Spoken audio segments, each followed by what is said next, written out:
الحمد لله نحمده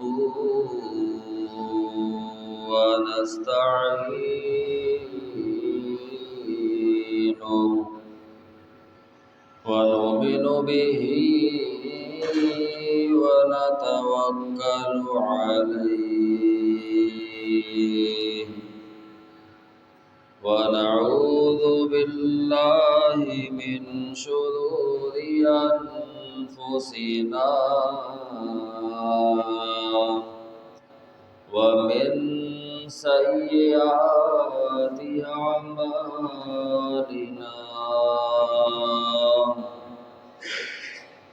من يهده الله فلا مضل له ومن يضلله فلا هادي له ونشهد أن لا إله إلا الله وحده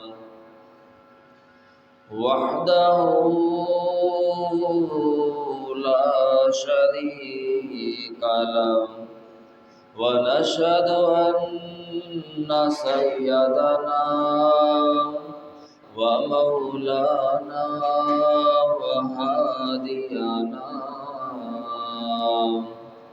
ومرشدنا محمدا عبده ورسوله أما بعد فإن أحسن الحديث كتاب الله وأحسن الهدي هدي محمد صلى الله عليه وسلم وشر الأمور محدثاتها وكل محدثة بدعة وكل بدعة ضلالة وكل ضلالة في النار أما بعد فأعوذ بالله من الشيطان الرجيم بسم الله الرحمن الرحيم يا أيها الذين آمنوا اتقوا الله حق تقاته ولا تموتن إلا وأنتم مسلمون وقال الله تبارك وتعالى في مقام آخر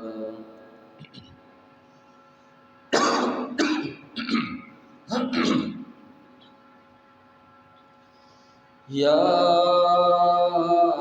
أيها الناس اتقوا ربكم الذي خلقكم من نفس واحدة وخلق منها زوجها وبث منهما رجالا كثيرا ونساء واتقوا الله الذي تساءلون به والأرحام إن الله كان عليكم رقيبا وقال الله تبارك وتعالى في مقام آخر يا أيها الذين آمنوا اتقوا الله وقولوا قولا سديدا يصلح لكم أعمالكم ويغفر لكم ذنوبكم ومن يطع الله ورسوله فقد فاز فوزا عظيما. صدق الله مولانا العظيم وصدق رسوله النبي الكريم. اللهم صل على محمد وعلى آل محمد وعلى آل محمد وبارك وسلم وصل عليه.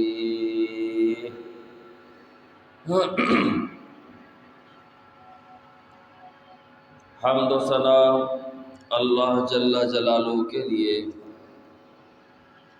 درود و سلام امام الانبیاء حبیب خدا فخر انسانیت محسن آداب یعنی دشمنوں کے بھی محسن، پتھر مارنے والوں کو دعائیں دینے والے، پیغمبر اعظم امام اعظم اور پوری کائنات کے قائد اعظم جناب محمد رسول اللہ صلی اللہ علیہ وآلہ وسلم کے لیے، میرے پیارے پیارے بھائیوں، دوستوں، بزرگوں، قابل صد احترام اور بہنوں، عزیز طلبہ کرام و معززات طالبات،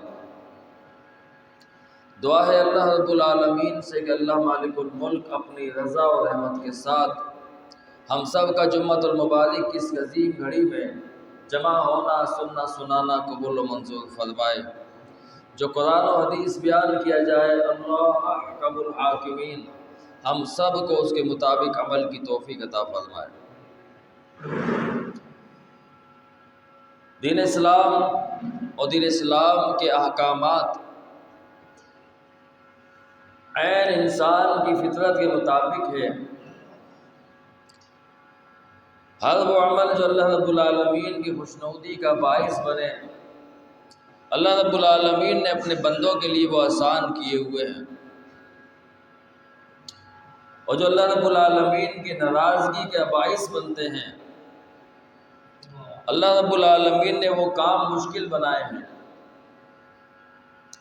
لیکن آج ہمارا معاشرہ آسان اور سہل کام کو چھوڑ کر مشکل اور تکلیف دہ امور کی طرف گامزن ہے، چل پڑا ہے، جس سے اللہ رب العالمین کی ناراضگی مول آتی ہے، اللہ ناراض ہوتا ہے. وہ کام مشکل ہے لیکن انسان کرنے کے لیے تیار ہے، اور جس سے اللہ رب العالمین راضی ہوتا ہے، اللہ تعالیٰ خوش ہوتا ہے، اللہ کی جنتوں میں داخلہ ممکن ہوتا ہے. وہ کام آسان ہے لیکن وہ کرنے کے لیے تیار نہیں ہے. آپ اسی سے اندازہ لگا لیجئے، یہ جمعہ کا دن یہ افضل دن ہے، سید الایام، اسے اللہ کے نبی علیہ السلام نے تمام دنوں کا سردار بتایا ہے. اس کی خاص فضیلت ہے، خاص اہتمام ہے. نبی علیہ السلام نے فرمایا کہ جمعے کی نماز کے لیے امام کے منبر پر بیٹھنے سے پہلے مسجد میں تشریف لے آؤ، چونکہ اللہ رب العالمین کے فرشتے دروازے پر کھڑا ہو کر ہر آنے جانے والے کا نام لکھتے ہیں، اس کے والد کا نام لکھتے ہیں. اور جب امام خطیب منبر پر بیٹھ جاتا ہے اور مؤذن اذان کہہ دیتا ہے تو پھر وہ سمجھ جاتے ہیں کہ اب ہمیں بھی حکم یہ ہے کہ اپنے دفاتر، اپنے رجسٹر لپیٹو اور مسجد میں امام صاحب کے سامنے بیٹھ کر جمعہ سنو. وہ فرشتے بھی اللہ رب العالمین کی عظیم مخلوق، وہ بھی امام کے منبر پر بیٹھنے کے بعد مسجد کے اندر آ کے بیٹھ جاتے ہیں، ڈیوٹی ہے۔ فرمایا کہ اب جو کوئی امام کے ممبر پہ بیٹھنے کے بعد مسجد میں آئے گا جمعے کا اجر کھو چکا ہے۔ یا آپ خوش نصیب ہیں کہ جو آپ جمعے کا اجر پا چکے ہیں، اللہ تعالیٰ قبول فرمائے۔ لیکن اب جو بعد میں آنے والے ہیں وہ آئیں گے بھی، وقت بھی نکالیں گے، بیٹھیں گے بھی، سنیں گے بھی، لیکن ان کو جمعے کا اجر نہیں ملے گا۔ تو بتائیے راتا محترم بھائیوں کہ جن سے اللہ رب العالمین خوش ہوتا ہے، جنت اللہ تعالیٰ کی عطا ہوتی ہے، وہ کام اللہ رب العالمین نے آسان بنائے ہیں، لیکن آج ہم کرنے کے لیے تیار نہیں ہیں۔ اسی طرح جھوٹ ہے اور سچ ہے۔ سچ بولنا بہت آسان ہے، جھوٹ بولنا بہت مشکل ہے، لیکن آج معاملہ الٹا ہو گیا ہے۔ سچ بولنا بہت مشکل بنا دیا گیا ہے اور جھوٹ بولنا بڑا آسان ہے۔ جبکہ ہم یہ بات جانتے ہیں کہ اللہ رب العالمین جھوٹ سے ناراض ہوتا ہے، اور پیارے پیغمبر علیہ السلام فرماتے ہیں کہ جھوٹ سے بچو، اس لیے کہ جھوٹ انسان کو گناہ کی طرف لے جاتا ہے اور گناہ انسان کو جہنم کی طرف لے جاتا ہے۔ اور انسان جھوٹ بولتا رہتا ہے، بولتا رہتا ہے، بولتا رہتا ہے، حتیٰ کہ اللہ رب العالمین کا جھوٹا ہی لکھ دیا جاتا ہے۔ کام بڑا مشکل ہے، لیکن آج ہمارے لیے بڑا آسان ہے۔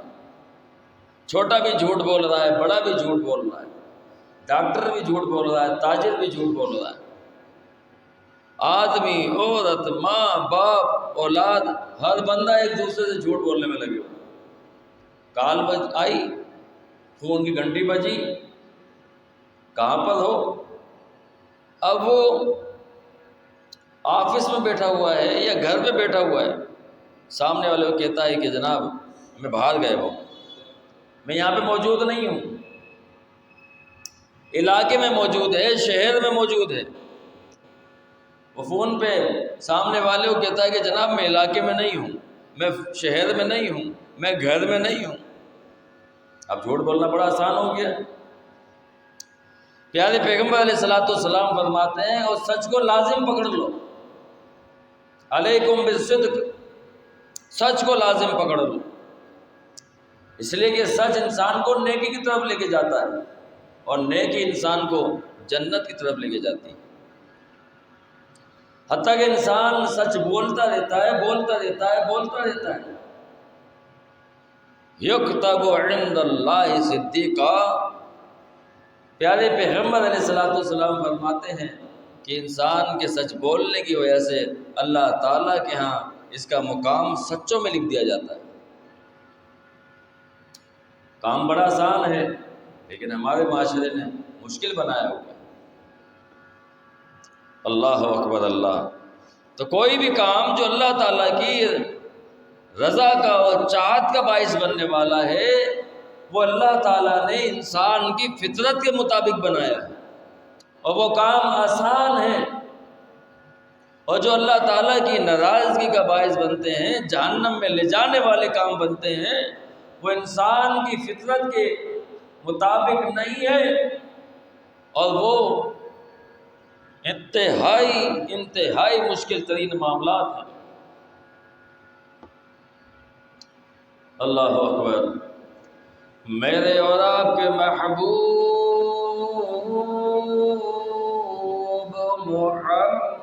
محمد صلی اللہ علیہ وسلم کی عادت مبارکہ تھی کہ آپ نماز پڑھانے کے بعد اکثر اوقات آپ واعظ و نصیحت فرما دیا کرتے تھے۔ جس چیز کی کمی محسوس فرماتے اس چیز کے حوالے سے صحابہ کی ترغیب فرما دیا کرتے تھے۔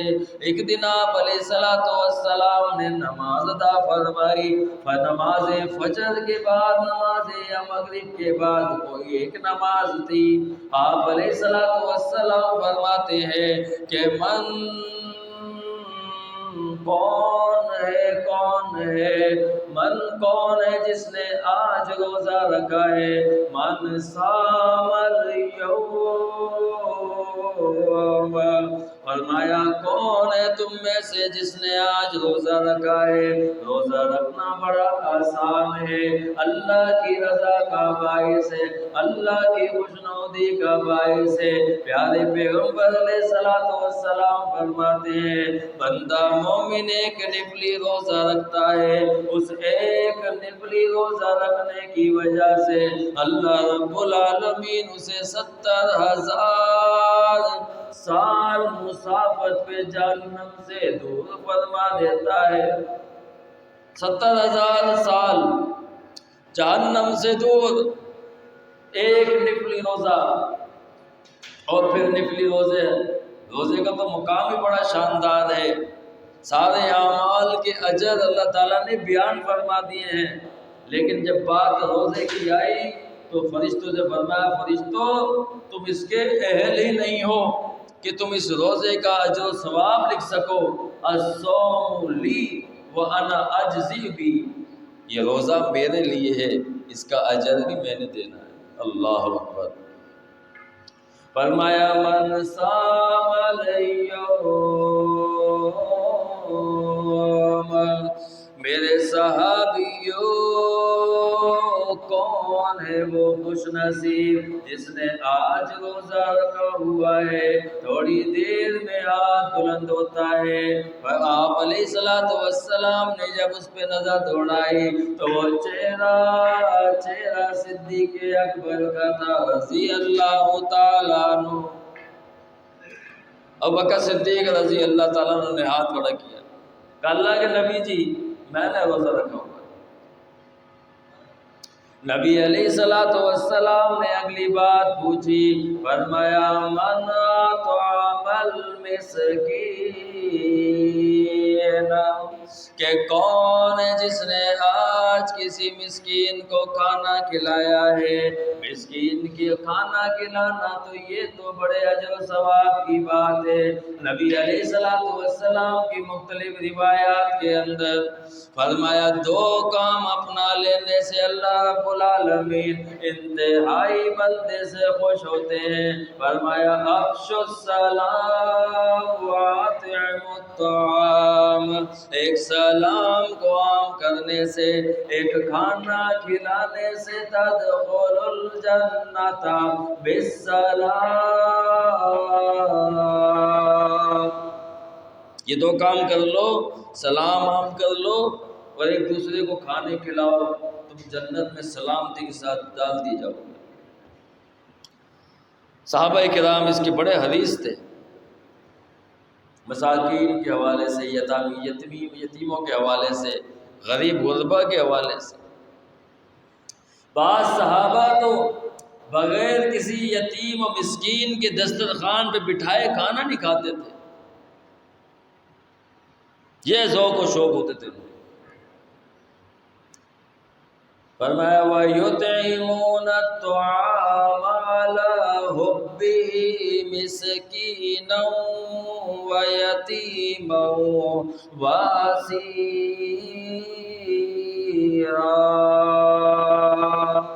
ایمان والوں کی ایک یہ بھی تو صفت ہوا کرتی ہے کہ وہ کھانے کھلاتے ہیں، لوگوں کا خیال رکھتے ہیں، مساکین کے ساتھ ہمدردی کرتے ہیں، یتیموں کے ساتھ ان کی ہمدردی ہوتی ہے، اسیر جو قیدی ہو جاتے ہیں، بے گناہ قید میں پڑے ہوتے ہیں، ان کے ساتھ وہ انتہائی درجہ نرمی رکھتے ہیں۔ یہ ایمان والوں کی صفت ہے۔ فرمایا من اطعم المسکین، میرے صحابیوں کون ہے جس نے آج کسی مسکین کو کھانا کھلایا ہے، تھوڑی دیر میں ہاتھ بلند ہوتا ہے۔ نبی علیہ الصلوۃ والسلام نے جب آپ کو دیکھا وہ چہرہ صدیق اکبر کا ہوتا ہے۔ ابوبکر صدیق رضی اللہ تعالیٰ عنہ فرماتے ہیں اللہ کے نبی جی میں نے بھی آج کسی مسکین کو کھانا کھلایا۔ نبی علیہ الصلوۃ والسلام تیسری مرتبہ پوچھتے ہیں، فرمایا من عاد الماضی، کہ کون ہے جس نے آج کسی مریض کی عادت کی ہے، کسی مریض کی بیمار پرسی کی ہے۔ مریض کی بیمار پرسی سے اللہ بڑا خوش ہوتا ہے۔ یہ حقوق المسلمین کے اندر موجود ہے کہ ایک مسلمان کے دوسرے مسلمان پہ جتنے حقوق ہیں ان میں ایک حقوق یہ بھی ہے، ایک حق یہ بھی ہے کہ جب بھی تیرا مسلمان بھائی بیمار ہو جائے گا تو نے اس کی عیادت کرنی ہے۔ آج سارے حقوق تجھے مجھے یاد ہیں، اگر نہیں ہے یاد تو کسی بیمار کی بیمار پرسی کا یاد نہیں ہے۔ عزیز و اقارب بیمار ہے، چاچا تایا ماما بیمار ہے، رشتہ داروں میں لوگ بیمار ہیں، جاتے نہیں ہیں، ہفتے ہفتے مہینے مہینے سال سال ہو جاتے ہیں، عید بقرہ عید پہ جا کے مل کے آ جاتے ہیں، اس کے بعد کوئی خبر گیری نہیں ہوتی۔ اللہ اکبر، اللہ فرمایا مریض کی عادت کرنے سے اللہ رب العالمین خوش ہوتا ہے۔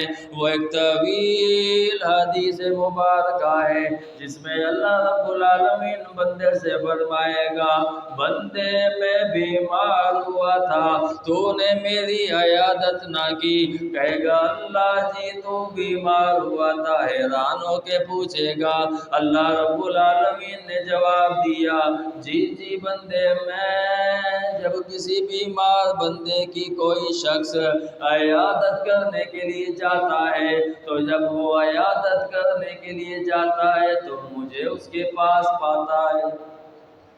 کسی بیمار شخص کے پاس عیادت کو جائے گا، اللہ فرماتے ہیں کہ مجھے وہاں پائے گا، میری رضا وہاں پائے گا۔ نبی علیہ الصلوۃ والسلام نے فرمایا جتنی دیر بیمار کے پاس بیٹھا رہے گا ایسا ہے جیسے جنت کے باغ میں بیٹھا ہوا ہے، جو جنت کے میوے کھا رہا ہے۔ اور فرمایا صبح اگر بیمار کی بیمار پرسی کی ہے تو شام تک 70,000 فرشتے، محترم بھائیو 70,000 فرشتے اس بندے کے لیے دعا کرتے رہتے۔ اگر رات کسی مریض کی عیادت کی ہے تو صبح تلک اس کے لیے 70,000 فرشتے دعا کو رہتے ہیں، اللہ اسے بخش دے، اللہ اسے معاف فرما، اللہ اس پہ رحم فرما، اللہ اس کے حالات کو شادہ فرما دے، اللہ اس کی بیماری دور فرما دے۔ فرشتوں کو اللہ تعالیٰ کی طرف سے علم ہے، ان کو پتہ ہے کہ بندہ کیا تکلیف میں، کیا پریشانی میں۔ تو جسے مجھ سے دعا کروائے گا تو تجھے مجھے بتانا پڑے گی کہ بھائی میری تکلیف ہے، میری پریشانی ہے۔ وہ فرشتے تو اللہ کے حکم سے اس کے ساتھ ہی لگے ہوئے ہیں، اور پھر 70,000 فرشتے، ایک نہیں، اللہ اکبر اللہ اکبر اللہ، 70,000 فرشتے تیرے میرے لیے دعا کریں گے۔ کب؟ جب ہم کسی بیمار کی بیمار پرسی کے لیے جائیں گے، اور لالچ کچھ نہیں ہو کہ جناب لوگ مجھے دیکھ لیں کہ جناب دیکھو یہ بندہ عیادت کو آیا تھا، یہ بندہ بیمار پرسی کے لیے آیا تھا، نہ، لالچ نہ ہو۔ لالچ یہ ہو کہ اللہ راضی ہو جائے، یہ لالچ ہو، دنیاوی لالچ نہ ہو کہ دنیا کے اندر نام ہو جائے کہ دیکھو جناب قوم کا، قبیلے کا، برادری کا وہ فلاں شخص آیا تھا بیمار پرسی کے لیے، کل کو جو ہے وہ یہ نہ ہو کہ جناب یہ عیادت کے لیے نہیں آیا۔ اگر یہ مقصد ہے تو محترم بھائیوں بھی بیکار ہے۔ 70,000 فرشتے نبی علیہ الصلوۃ والسلام فرماتے ہیں کہ صبح سے لے کے شام تک، اور شام سے لے کے صبح تک اس بندے کے لیے دعا کو دیتے ہیں جو بندہ اپنے بھائی کی عیادت کرتا ہے۔ فرمایا من عاد المریض، کون ہے جس نے آج بیمار کی بیمار پرسی کی ہے۔ نبی علیہ الصلوۃ والسلام ایک واقعہ ملتا ہے مسجد نبوی کے حوالے سے، ایک چھوٹا بچہ جو مسجد کے صحن میں دوڑتا رہتا تھا، نماز کا وقت ہو جاتا تھا مسجد میں آ جاتا تھا، مسجد میں دائیں بائیں دائیں بائیں چلتا رہتا تھا۔ کچھ دن کے بعد وہ بچہ نانا نظر غائب ہو جاتا ہے، آپ کو نظر نظر نہیں آتا ہے۔ نبی علیہ السلام فرماتے ہیں میرے صحابیوں وہ بچہ کچھ دن پہلے جو مسجد میں گھوم پھرتا تھا وہ اب نظر نہیں آتا ہے۔ صحابہ فرماتے ہیں اللہ کے نبی جی وہ تو بیمار ہے، وہ بیمار ہے اللہ کے نبی جی۔ نبی علیہ السلام فرماتے تم نے مجھے بتایا نہیں، کام نے ضرورت نہیں سمجھی۔ آپ علیہ السلام نے فرمایا چلو کھڑے ہو جاؤ اور مجھے اس کا گھر بتاؤ کہاں ہے۔ اللہ دیکھو کیسے پیارے پیغمبر ہے تیرے میرے نبی، کیا جذبہ ہے، کیا محبت، کیا اخلاق، کیا رویہ، کیا کردار۔ اللہ اکبر۔ فرمایا کھڑے ہو جاؤ اور چلو سب سے پہلے مجھے اس کا گھر بتاؤ کہ کہاں ہے اس بچے کا گھر جو بیمار ہو گیا۔ کوئی زیادہ تعلق نہیں ہے، جان پہچان نہیں ہے، اور محترم بھائیوں مسلمان بھی نہیں ہے وہ بچہ، مسلمان بھی نہیں ہے۔ مسجد میں آتا تھا چھوٹا بچہ، یہودی بچہ ہے، یہودی کے گھرانے میں پرورش پائی ہے، لیکن نبی علیہ السلام سے متاثر ہے۔ آپ کے آس پاس چکر لگاتا ہے، آپ کی آنکھ کے پاس بیٹھتا ہے۔ نبی علیہ السلام دست شفقت اس پہ پھیر رہے ہیں، اس کا نتیجہ پھر کیا نکلتا ہے؟ صحابہ فرماتے اللہ کے نبی جی چلیے ہم آپ کو اس کا گھر بتا دیتے ہیں۔ نبی علیہ السلام گھر پہ آئے، دروازہ بجایا، دروازہ کھولا، سامنے اس بچے کا یہودی باپ کھڑا ہوا ہے۔ کہا جناب آپ، کہا جی، کہا کیسے آنا ہوا؟ کہا ہمیں معلوم چلا ہے آپ کا چھوٹا بچہ بیمار ہے، اس کو دیکھنے کے لیے آئے ہیں، اگر آپ کی اجازت ہو تو ہم اسے دیکھ لیں۔ وہ یہودی کہتا ہے کہ جناب مجھے کوئی اعتراض نہیں، آئیے دیکھ لیجیے آپ۔ فرمایا نبی علیہ السلام اس بچے کی عیادت کے لیے تشریف لائے ہیں، دیکھا سامنے چارپائی پہ بچہ لیٹا ہوا ہے، کمزور ہوتا چلا جا رہا ہے، نکات نظر آ رہی ہے، کمزوری نظر آ رہی ہے۔ نبی علیہ السلام فرماتے ہیں یا غلام، اے پیارے بچے، کھول کے ذرا یہ بات ہو کہ اشہد اللہ الہ الا اللہ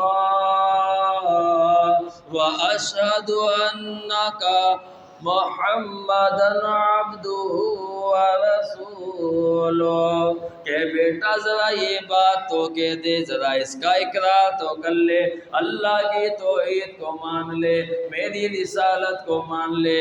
بچہ بڑا مؤدب تھا، بڑا فرما بردار تھا، اللہ کا بھی فرما بردار ہے، اپنے ماں باپ کا بھی بڑا فرما بردار ہے، جناب محمد رسول اللہ صلی اللہ علیہ وسلم کا بھی بڑا فرما بردار ہے۔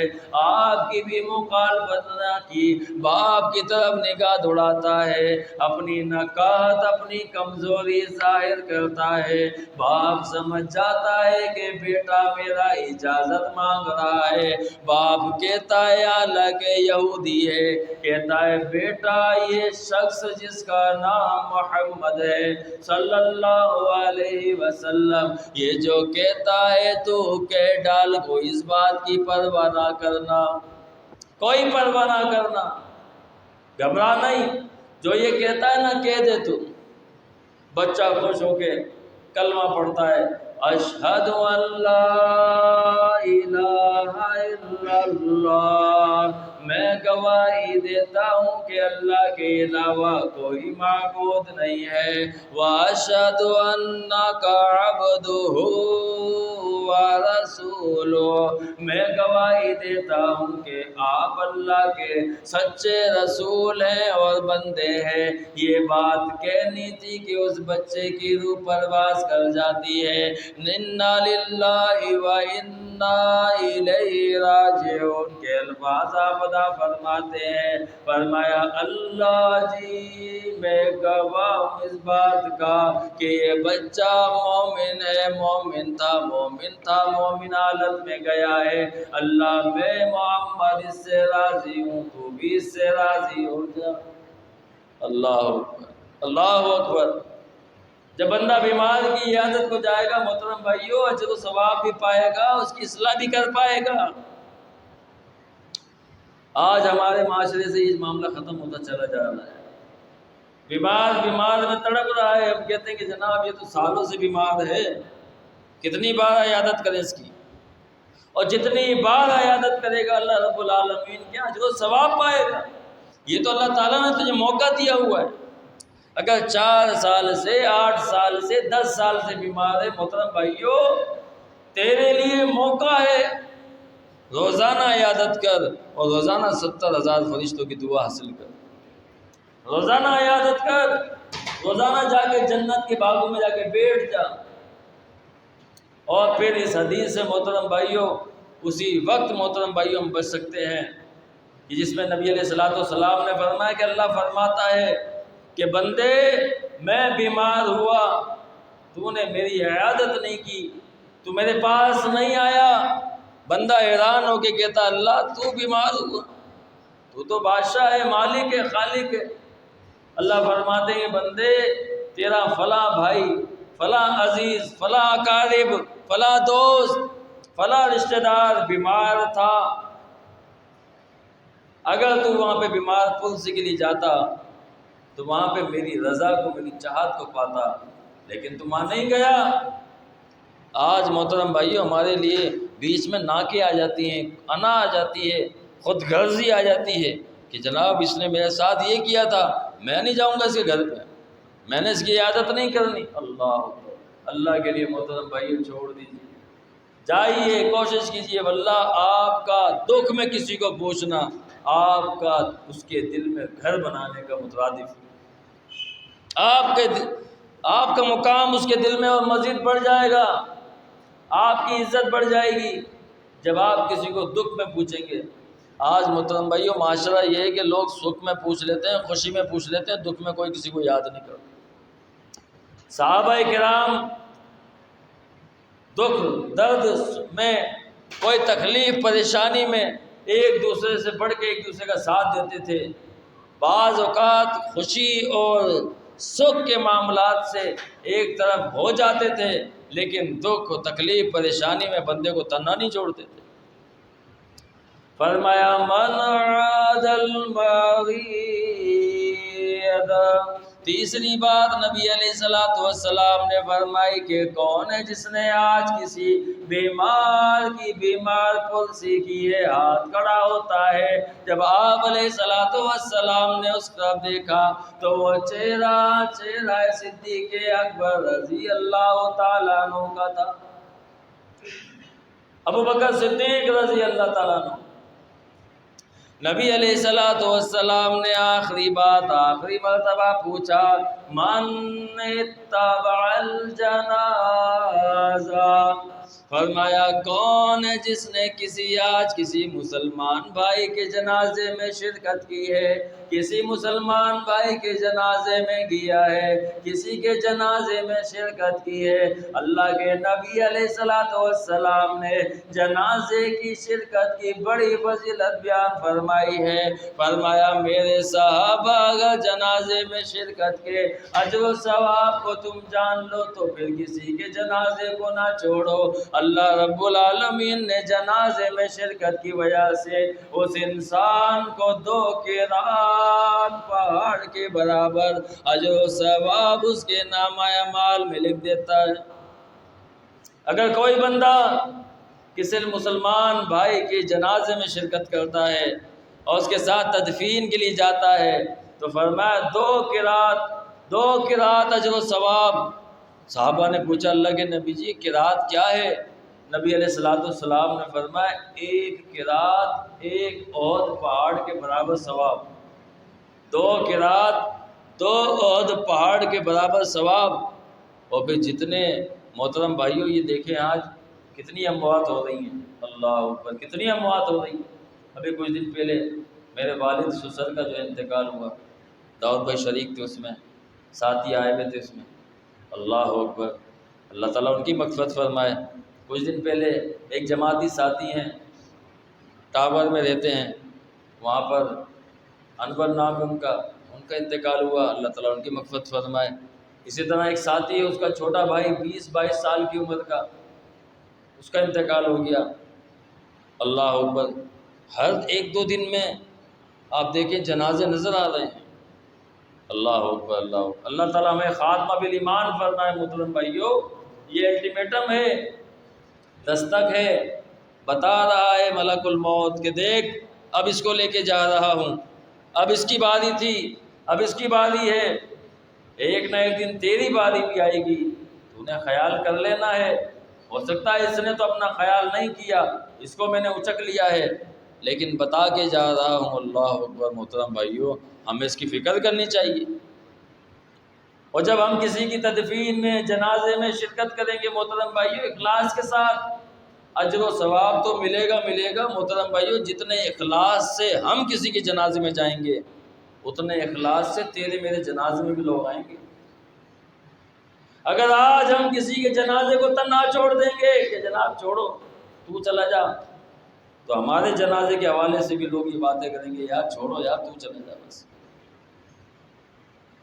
اللہ اکبر۔ جیسا دے گا ویسا لے گا۔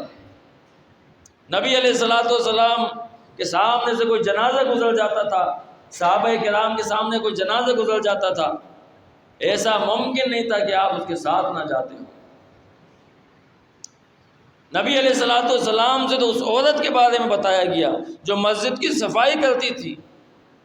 نبی علیہ السلام نے پوچھا نظر نہیں آتی؟ صحابہ نے فرمایا اللہ کے نبی جی رات کا وقت انتقال ہو گیا، ہم نے جو ہے اس کا جنازہ پڑھا کے تدفین کر دی۔ نبی علیہ السلام نے فرمایا یہ کیا کیا تم نے؟ یہ تو اللہ کے گھر کی خادمہ تھی۔ قربان جائیے، اللہ کے گھر کے جو خادم ہوتے ہیں، سبحان اللہ، یہ اللہ تعالیٰ کے یہاں بڑا معزز ہوتے ہیں۔ فرمایا کہ ایمان کی گواہی دو، جو مسجد کے اندر آتا ہے، مسجد کے اندر جاتا ہے، آتا ہے جاتا ہے، اور جو مسجد کی صفائی کرتا ہے اس کا کیا مقام ہے؟ بڑا مقام ہے اس کا۔ فرمایا تم نے مجھے بتایا کیوں نہیں؟ نبی علیہ السلام فرماتے ہیں دلنی علی قبرہا، مجھے اس کی قبر کے پاس لے کے جاؤ۔ صحابہ قبر کے پاس لے کے آئے، وہاں پر کھڑے ہو کر نبی علیہ السلام نے نماز جنازہ پڑھی ہے، نماز جنازہ ادا کی ہے۔ اتنا بڑا اس کا ثواب ہے محترم بھائیو۔ صحابہ کرام بڑا افسوس کرتے تھے کہ کسی جنازہ ہو اس میں شرکت نہ ہو، اور آج محترم بھائیو اس طرف ہماری توجہ نہیں ہے۔ اللہ اکبر۔ فرمایا کون ہے جس نے کسی آج جنازے میں شرکت کی ہے؟ ہاتھ بلند ہوتا ہے۔ نبی علیہ السلام نگاہ دوڑاتے ہیں تو وہ چہرہ کسی اور کا نہیں، وہ چہرہ صدیق اکبر کا ہوتا ہے رضی اللہ تعالیٰ۔ چاروں مرتبہ، پہلی چیز روزہ کس نے آج رکھا ہے؟ ابوبکر صدیق کا ہاتھ کھڑا ہوا۔ دوسری چیز، کس نے آج کسی مسکین کو کھانا کھلایا؟ ابوبکر صدیق رضی اللہ تعالیٰ عنہ کا ہاتھ کھڑا ہوا۔ تیسری چیز، فرمایا کس نے آج کسی مریض کی عیادت کی ہے؟ سیدنا ابوبکر صدیق کا ہاتھ کھڑا ہوا۔ اور چوتھی چیز، فرمایا کس نے آج کسی جنازے میں شرکت کی ہے؟ صدیق اکبر رضی اللہ تعالیٰ عنہ کا ہاتھ کھڑا ہوتا ہے۔ نبی علیہ السلام فرماتے ہیں من اجتمع، جس میں جمع ہو گئیں اربع خصال، یہ 4 خصلتیں، دخل اللہ الجنہ، اللہ رب العالمین اسے جنت میں ضرور داخل کرے گا۔ اللہ، تو محترم بھائیو جنت میں جانا بڑا آسان ہے۔ یہ 4 کام کوئی مشکل کام تو نہیں ہے۔ کوشش کرنی چاہیے کہ اس میں جتنا ہو سکے بندہ اپنا اختیار کرے۔ کسی بھائی کی بیمار پرسی ہے، کسی بھائی کی تکلیف میں ہے تو فوراً پہنچے۔ اسی طرح جمعے کے حوالے سے محترم بھائی میں نے شروع میں بتایا کہ جمعے کی فضیلت کو پا لینا بڑا آسان ہے، لیکن ہم جان بوجھ کے اس فضیلت کو چھوڑ رہے ہیں۔ کتنا بڑا جو ثواب ہے، نبی علیہ السلام نے فرمایا کہ ایک جمعے سے دوسرے جمعے تک اس کے سارے صغیرہ گناہ معاف ہو جاتے ہیں۔ کب؟ جب جمعے کی فضیلت کو پاتا ہے۔ امام کے منبر پر بیٹھنے سے پہلے اسے مسجد میں آ جانا ہے، اسے آنا تو ہے، پڑھنا تو ہے، یہ 5 منٹ 10 منٹ 15 منٹ 25 منٹ بعد آئے گا، اجر و ثواب محترم بھائیوں کھو دے گا، جمعے کی جو فضیلت تھی وہ کھو دے گا۔ لیکن اگر 2 منٹ 5 منٹ 10 منٹ پہلے آ جائے گا تو ایک بہت بڑا اجر و ثواب محترم بھائیوں یہ پا لے گا۔ اس لیے فرمایا کہ اللہ کی چاہت والے کام آسان ہے، لیکن آج ہمارا معاشرہ کرنے کے لیے تیار نہیں ہے۔ اللہ کی ناراضگی والے کام مشکل ہیں، وہ مشکل کام ہم کرنے میں لگے ہوئے ہیں۔ اللہ تعالیٰ سے دعا ہے اللہ تعالیٰ ہم سب کی اصلاح فرمائے، قرآن و حدیث کے مطابق عمل کی توفیق عطا فرمائے، اور جو کہا سنایا اللہ تعالیٰ سب سے پہلے مجھ کو بعد میں آپ کو عمل کی توفیق عطا فرمائے۔ اقول قولی ھذا استغفر اللہ۔